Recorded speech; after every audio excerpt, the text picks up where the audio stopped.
Hello kids, welcome to 10 learns. आज हम करेंगे क्लास 6 साइंस का chapter 5 separation of substances. There are many instances when we notice a substance being separated from a mixture of materials. The practice of separation of substance is usually required to remove or separate the required substance from their mixture. Separation of tea leaves with a strainer, butter is taken out by churning milk or curd.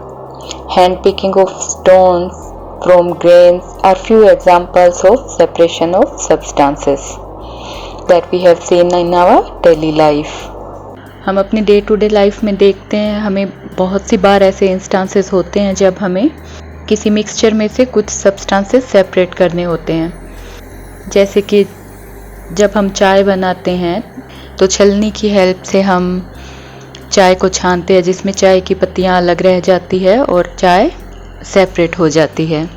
इसी तरह milk, cream या curd से हम butter को separate करते हैं। आपने देखा होगा अपनी मदर्स को सीरियल्स और पल्सेस में से स्टोन्स को सेपरेट कर रही है। ऐसे बहुत सारे अलग अलग मेथड्स होते हैं जिससे हम किसी मिक्सचर में से सब्सटेंसेस को सेपरेट कर सकते हैं। अब है मेथड्स ऑफ सेपरेशन।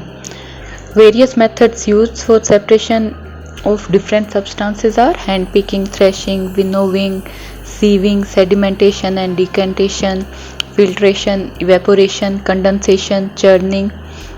तो ये कुछ मेथड्स हैं जिनसे कि हम सब्सटेंसेस को सेपरेट कर सकते हैं।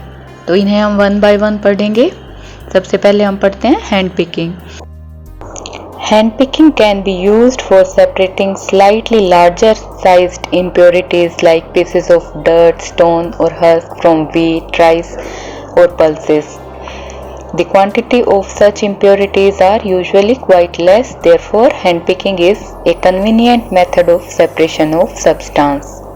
हैंड पिकिंग किसको कहते हैं? जब हम किसी मिक्सचर में से हाथों से इम्प्योरिटीज को अलग करते हैं। ऐसा हम तब करते हैं जब इम्प्योरिटीज की क्वांटिटी काफ़ी कम होती है और साफ़ करने वाली चीज़ की क्वांटिटी भी काफ़ी कम हो। जैसे कि हमें दाल या चावल में से आपने देखा होगा कि स्टोन्स या कुछ इंसेक्ट्स जो होते हैं वो सेपरेट करते हैं हाथ से चुन चुन के। Threshing Threshing is the process of loosening of the edible part of cereal grain or other crops from the scaly inedible chaff that surrounds it. In this process, the grain of the wheat or paddy are beaten to separate from the stem or stalk and from the chaff that covers the grain. Threshing can be done manually or with the help of kettles or with the help of machines called combine harvesters. Threshing किसको कहते हैं? जब किसी crop को हम beat कर करके उससे ग्रेन्स को अलग करते हैं चैफ से, उसको थ्रेशिंग कहते हैं। थ्रेशिंग का प्रोसेस मोस्टली व्हीट या पैडी में यूज होता है। जब हम उसे पूरे स्टॉक को बीट करके चैफ को लूज करते हैं, उससे इजीली ग्रेन्स को, चैफ जो कि आपके ग्रेन को कवर करता है, उस चीज को अलग करके ग्रेन्स को सेपरेट करते हैं। थ्रेशिंग का प्रोसेस मैनुअली भी किया जा सकता है और केटल्स की मदद से भी किया जा सकता है और मशीन से भी किया जा सकता है। तो जो मशीन्स जिनकी मदद से थ्रेशिंग की जाती है उनको क्या कहते हैं? Combine harvesters. कंबाइन हार्वेस्टर्स फसल को काटते हैं, थ्रेशिंग करते हैं और क्लीन करते हैं, आपके ग्रेन्स को सेपरेट कर देते हैं और चैफ को सेपरेट कर देते हैं। नेक्स्ट हमारा मेथड है winnowing. Winnowing is the method in which the heavier components of the mixture are separated from the lighter substance with the help of wind or blowing air. This method is used for separating grains from the husk after the process of threshing. In this process, the mixture of wheat and husk are dropped from a height. After that, the husk is carried by the wind and forms a heap at some distance away. The husk, being lighter, is carried away by the wind and forms a different heap. The heavier particles, that is the grains, forms a separate heap and as it falls vertically downwards. It can also be used to remove pests from the stored grains. Winnowing किसको कहते हैं? कि हम wind की मदद से जो impurities है उसको ग्रेन से अलग करते हैं। तो थ्रेशिंग के बाद क्या होता है कि इम्प्योरिटीज को, हस्क को अलग करने के लिए विंड का यूज किया जाता है। वो नेचुरल विंड भी हो सकती है और आप ब्लोवर या फैन की मदद से भी विनोविंग कर सकते हैं। इस प्रोसेस में एक हाइट से आप मिक्सचर को नीचे डालते हैं और जो विंड से जो हल्का हस्क होता है वो सेपरेट हीप बना लेता है और ग्रेन जो कि भारी होता है वो सीधा नीचे गिर के अलग हीप बना लेता है या अलग ढेर बना लेता है। आप इस पिक्चर में देख सकते हैं कि एक हाइट से मिक्सचर को डाला गया है, तो जो हल्के पार्टिकल्स हैं वो अलग जगह ढेर बना रहे हैं और जो भारी हैं वो वर्टिकली सीधा नीचे गिर के एक अलग ढेर बना रहे हैं। तो इस तरीके से हम इम्प्योरिटीज को, जो हमारा ग्रेन्स है, उससे अलग कर सकते हैं। इसके बाद हमारा मेथड आता है sieving. Sieving is a simple technique for separation of particles of different sizes. A sieve that is used for shifting flour has very small holes. Depending upon the type of particles to be separated, sieve with different types of holes are used. Sieves are also used to separate stones from sand और separate dust from cereals and pulses. और sieving आपने अपने day to day life में देखा ही होगा कि kitchen में जैसे कि हम आटे को छानते हैं, उसमें कुछ इम्प्योरिटीज, कुछ ग्रेन्स या कुछ इंसेक्ट या कुछ है, तो वो अलग करने के लिए तो नीचे जो है आटा निकल जाता है और छलनी के ऊपर इम्प्योरिटीज रह जाती है, या जो कुछ अगर बड़े ग्रेन्स या हस्क का कोई पार्टिकल रह गया है तो वो रह जाता है। सीव के जो होल्स होते हैं उसका साइज डिपेंड करता है कि आपको कैसे पार्टिकल्स जो हैं वो सेपरेट करने हैं, किस साइज के पार्टिकल्स। जैसे अगर सैंड से स्टोन को सेपरेट करना है या सीरियल्स और पल्सेस में से डस्ट को सेपरेट करना है तो उसके अकॉर्डिंग आप सीव का साइज डिसाइड कर सकते हैं। अगर इम्प्योरिटीज छोटे साइज की है तो इम्प्योरिटीज नीचे निकल जाएंगी और हमारी जो रिक्वायर्ड मटेरियल है वो ऊपर रह जाएगा, रिक्वायर्ड सब्सटेंस। और अगर हमारा रिक्वायर्ड सब्सटेंस का साइज छोटा है और इम्प्योरिटीज का बड़ा है तो इम्प्योरिटीज सीव में रह जाएंगी और हमारा जो रिक्वायर्ड सब्सटेंस है वो नीचे निकल जाएगा। तो ये तो हो गया सीविंग। अब आता है sedimentation and decantation. Sedimentation is the separation process in which solids are separated from the liquids. All the solids settle down at the bottom of the container and on the top a clear layer of liquid is obtained. For example, solid particles like wheat, rice, etc. settle down with water and lightweight impurities like husk, etc. floats on the surface. In mixture of sand and water, sand settles down at the bottom and the lighter impurities float over the water.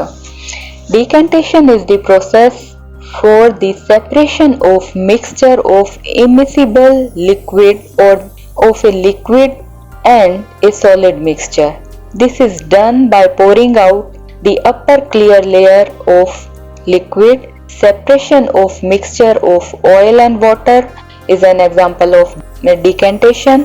The liquid above the sediment is called supernatant and the heavy particles that settle down is called sediment. Sedimentation और decantation एक separation का ऐसा process है जहाँ पे हम एक insoluble solid और लिक्विड को अलग कर सकते हैं और दो इनसोल्यूबल लिक्विड्स को भी अलग कर सकते हैं। अब सेडिमेंटेशन, डिकेंटेशन को कई बार हम सीरियल्स और पल्सेस को क्लीन करने के लिए भी यूज करते हैं।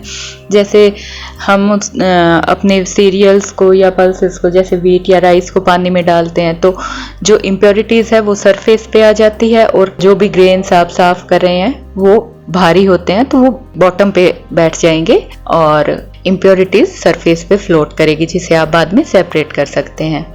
इसी तरह अगर सैंड और वाटर का मिक्सचर है तो सैंड जो कि भारी होती है वो नीचे सेटल डाउन हो जाएगी और वाटर ऊपर इकट्ठा हो जाएगा। डिकेंटेशन का जो प्रोसेस है वो है दो इमिसिबल लिक्विड या सॉलिड और लिक्विड के मिक्सचर को अलग करना। अब सेडिमेंटेशन के बाद हम अगर लिक्विड जो ऊपर है, क्लियर लिक्विड है, उसकी लेयर को दूसरे कंटेनर में शिफ्ट करने को हम डिकेंटेशन कहते हैं। जैसे कि आप पिक्चर में देख सकते हैं, एक मिक्सचर को हमने थोड़ी देर के लिए बिना छेड़े स्टेगनेंट रख दिया है हमें उसे बिल्कुल डिस्टर्ब नहीं करना है। थोड़ी देर के बाद सॉलिड जो पार्टिकल्स है सैंड के वो नीचे बैठ जाएंगे और क्लियर वाटर जो है वो ऊपर होगा। फिर हम इसे बहुत धीरे से दूसरे कंटेनर में ऊपर से पानी अलग कर लेंगे। तो इस प्रोसेस को कहते हैं, जो पानी हम ऊपर तैर रहा है उसे अलग करने के प्रोसेस को डिकेंटेशन कहते हैं। इसी तरह हम दो अलग टाइप के लिक्विड्स को जो आपस में मिक्स नहीं होते उसे भी सेपरेट कर सकते हैं। जैसे फॉर एग्जांपल हमने एक बीकर में ऑयल और वाटर लिया। ऑयल और वाटर डिसॉल्व तो होते नहीं है, तो वाटर नीचे बैठ जाता है और ऑयल बीइंग लाइटर ऊपर तैरेगा। तो उसे हम थोड़ी देर के लिए उस मिक्सचर को स्टेगनेंट पड़ा रहने देंगे बिना डिस्टर्ब किए, और फिर धीरे से उठा के बिना उसको डिस्टर्ब किए हम ऑयल को दूसरे बीकर में निकाल लेंगे। इस तरीके से हम डिकेंटेशन के प्रोसेस से ऑयल और वाटर को सेपरेट कर लेंगे।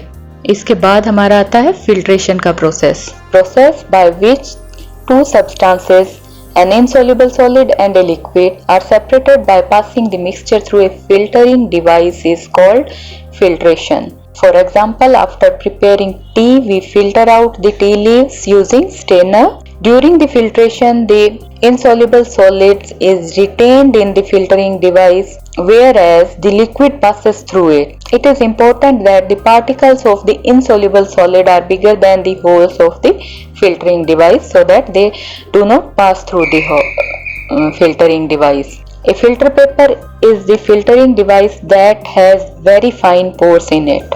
फिल्ट्रेशन के प्रोसेस में आप एक इनसॉल्युबल सॉलिड और लिक्विड को सेपरेट करने के लिए यूज करते हैं। फिल्ट्रेशन के प्रोसेस में हमें एक फिल्टरिंग डिवाइस की जरूरत होती है। वो फिल्टरिंग डिवाइस स्ट्रेनर हो सकता है, फिल्टर पेपर हो सकता है, या कि जो वाटर प्यूरिफायर्स में कैंडल्स हो सकती है। तो ये सब अलग अलग टाइप की फिल्टरिंग डिवाइस है। फॉर एग्जांपल जैसे कि हम छलनी की मदद से चाय को छानते हैं, तो उसके अंदर हमारा जो छलनी है वो फिल्टरिंग डिवाइस हो गया। और फिल्टर पेपर जो उसके बहुत फाइन पोर्स होते हैं और बहुत अच्छा फिल्टरिंग डिवाइस है। जैसे कि हम अगर सैंड और वाटर के मिक्सचर को लेते हैं और एक कॉनिकल फ्लास्क पे एक फनल रख के उसके अंदर फिल्टर पेपर के ऊपर हम इस मिक्सचर को डालेंगे, तो जो रेजिड्यू है, जो सैंड है, वो फिल्टर पेपर के अंदर रह जाएगी और नीचे क्लियर वाटर निकल जाएगा। तो ये हो गया प्रोसेस फिल्ट्रेशन का। इसके बाद जो एक और सेपरेशन का प्रोसेस है वो है इवेपोरेशन और condensation. Evaporation and condensation are two processes through which the matter changes from one state to another. As we all know, matter can exist in three different states: solid, liquid or gas. In evaporation, matter changes from a liquid to a gas. In evaporation, the mixture is heated and the liquid part evaporates, leaving behind the solid part. For example, salt is obtained by evaporating seawater. So when we evaporate the seawater, the dissolved salt is obtained and the water part evaporates. In condensation, matter changes from a gas to a liquid. In nature, water vapor in the air condenses to form its liquid form, the dew. Evaporation क्या होता है कि जब हम एक liquid को गर्म करते हैं बॉइलिंग पॉइंट के बाद, उसको गर्म होने के बाद वो लिक्विड से गैस स्टेट में चेंज हो जाता है। इस प्रोसेस को इवेपोरेशन कहते हैं। ये कहाँ पे यूज होता है? इसका एक एग्जांपल ये है कि जब सॉल्ट को बनाने के लिए सी वाटर को आप इवेपोरेट करते हैं, अब सी वाटर सॉल्ट ही होता है और उसको आप इवेपोरेट करेंगे तो जो वाटर है वो तो इवेपोरेट हो जाएगा और नीचे जो बचेगा हमें सॉल्ट मिल जाएगा। तो इस तरीके से इवेपोरेशन के प्रोसेस से हमें सॉल्ट मिल जाता है सी वाटर से। कंडेंसेशन क्या होता है? कंडेंसेशन होता है जब गैस वापस लिक्विड में चेंज होती है ठंडा होने पे, गैस चेंजेस इनटू लिक्विड, उस प्रोसेस को कंडेंसेशन कहते हैं। नेचुरली आप देखते हो कि जब आप एक ग्लास में ठंडा पानी या ठंडा दूध लेते हैं और उसे थोड़ी देर के लिए पड़े रहने देते हैं तो उसके बाहर जो है, उसके बाहर से ग्लास गीली हो जाती है, तो छोटी छोटी बूंदे वाटर की जो है वो बन जाती है ग्लास पे, क्योंकि ग्लास ठंडा है और उसके कांटेक्ट में जो एयर आती है उसमें जो वाटर वेपर है उसका कंडेंसेशन होके वो वापस वाटर में चेंज हो जाता है। इसके अलावा आपने सर्दियों में जैसे सुबह सुबह आप देखते हो कि घास के ऊपर ओस की बूंदें जो होती है वो भी एक कंडेंसेशन का एग्जाम्पल है। इसके अलावा आप पिक्चर में देख सकते हैं कि हम एक केतली के अंदर पानी को बॉईल कर रहे हैं, स्टीम बन रही है। पानी से स्टीम का बनना हो गया इवेपोरेशन। ऊपर हमने एक प्लेट में आइस के कुछ क्यूब्स रख रखे हैं, तो उसकी वजह से प्लेट बहुत ठंडी है, तो जब ये स्टीम उस प्लेट से टकराती है तो वापस उस स्टीम से पानी बन जाता है। तो ये हो गया कंडेंसेशन का प्रोसेस। इसके बाद हमारा जो सेपरेशन का मेथड है वो है churning. Churning is the process of shaking up cream, curd और whole milk to make butter, usually using a butter churn, that is a machine. In this process, butter is separated from the buttermilk. Churning क्या होता है कि हम shake करके दो substances को separate करते हैं। इसका एग्जांपल है कि जब हम क्रीम, दही या मिल्क को शेक करते हैं बहुत देर के लिए कंटिन्यूअसली मशीन की मदद से या मथानी की मदद से, तो उसमें से बटर सेपरेट हो जाता है और बटर मिल्क यानी कि छाछ वो सेपरेट हो जाती है। तो ये प्रोसेस हो गया चर्निंग का, कि किसी मिक्सचर को बहुत देर तक आप अगर शेक करते रहोगे या घुमाते रहोगे ब्लेंडर की या मिक्सी की मदद से, तो उससे आपका जो है बटर अलग हो जाएगा और बटर मिल्क अलग हो जाएगा। ये प्रोसेस कहलाता है चर्निंग। अब हम पढ़ेंगे सॉल्यूशंस और सोल्युबिलिटी के बारे में। Solubility is a property referring to the ability of a given substance that is the solute to dissolve in a solvent. Dissolving is a change when substance mixes completely with the liquid they have been added to.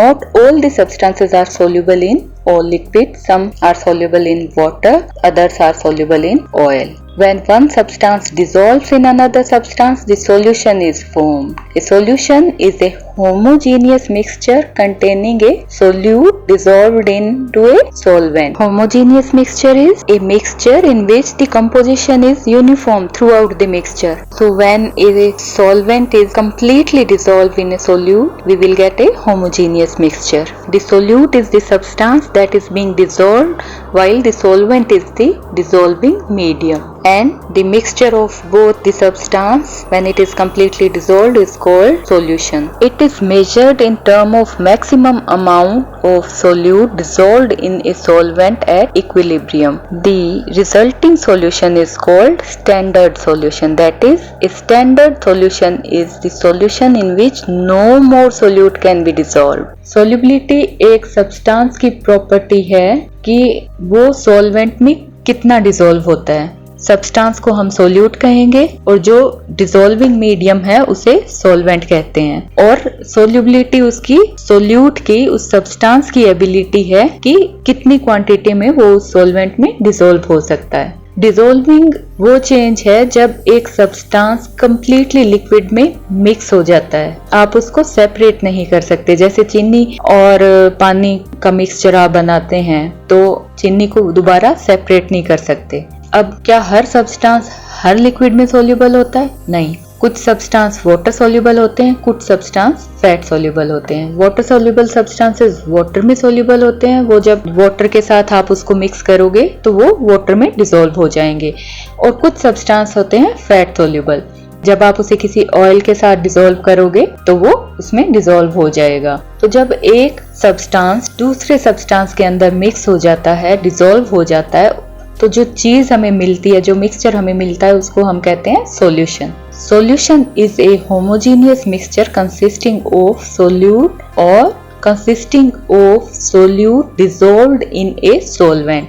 जब आप एक solute को solvent में dissolve कर देते हो, एक homogeneous mixture मतलब जो मिक्सचर आप यूनिफॉर्म हो, एक जैसा हो पूरा, ऐसा मिक्सचर बन जाता है, तो उस मिक्सचर को हम सॉल्यूशन कहते हैं। सोल्यूट वो सब्सटेंस है जिसे हम डिसॉल्व कर रहे हैं, सॉल्वेंट वो मीडियम है जिसमें हम सोल्यूट को डिसॉल्व कर रहे हैं, और सॉल्यूशन है उन दोनों का मिक्सचर, एक uniform homogeneous mixture. Solubility maximum amount है सोल्यूट का जो सॉल्वेंट में एट इक्विलिब्रियम पे हम डिसॉल्व कर सकते हैं एक सॉल्यूशन, सैचुरेटेड सॉल्यूशन बनाने के लिए।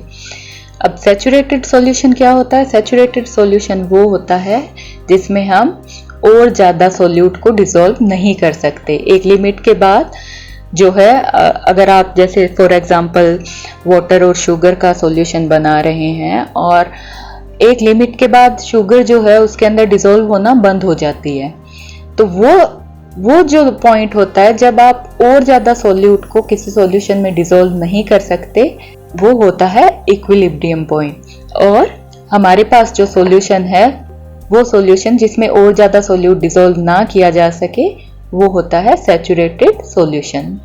अब जो फैक्टर्स है जो सोल्युबिलिटी को अफेक्ट करते हैं वो है solubility is the maximum amount of substance that will dissolve in the given amount of solvent at a specific temperature. There are two direct factors that affect the solubility, that are the temperature and the pressure. Temperature affects the solubility of both solids and gases, but pressure only affects the solubility of gases. Temperature. In case of temperature, solubility increases with increase in temperature. Stirring will also increase the solubility. When a solution is stirred, the solute dissolves faster. That is, this stirring will increase the rate of solubility. Or when we use the solute in powdered form, it will also dissolve faster. Temperature और pressure. Temperature जो होता है वो gases और solid की solubility को affect करता है और प्रेशर जो है वो सिर्फ गैसेस की सोल्युबिलिटी को अफेक्ट करता है। अब जैसे हम एक सॉल्यूशन को के टेम्परेचर को बढ़ाते हैं, सोल्युबिलिटी इंक्रीज होती है। जैसे इसके अलावा क्या फैक्टर है? स्टीयरिंग। जब हम किसी सॉल्यूशन को स्टीयर करते हैं, हिलाते हैं, तो वो जल्दी डिसॉल्व होता है, तो रेट ऑफ सोल्युबिलिटी इंक्रीज होती है, वो फास्टर डिसॉल्व होता है। इसी तरीके से अगर हम सोल्यूट को पाउडर्ड फॉर्म में डिसॉल्व करेंगे तब भी वो जल्दी डिसॉल्व होगा। आप ये एक्सपेरिमेंट अपने घर पे इजीली करके देख सकते हैं। 2 ग्लासेस में वाटर लें और उसके अंदर 1 ग्लास में आप पाउडर्ड शुगर डालें और एक में सिंपल शुगर डालें, क्रिस्टलाइज्ड सिंपल शुगर। तो आप देखेंगे कि जो पाउडर्ड शुगर है वो जल्दी डिसॉल्व होती है सिंपल शुगर के कंपैरिजन में। इसी तरह अगर आप 2 ग्लासेस में वाटर लेंगे और दोनों में 1-1 चम्मच शुगर ऐड करेंगे और एक को हिलाएंगे और एक को नहीं हिलाएंगे, तो आप देखेंगे कि जिसको आप हिला रहे हैं, स्टिर कर रहे हैं, वो वाला शुगर जल्दी डिसॉल्व होता है। तो ये हो गया फैक्टर्स दैट अफेक्ट सोल्युबिलिटी।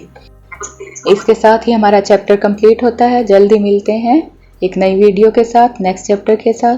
तब तक take care, see you soon.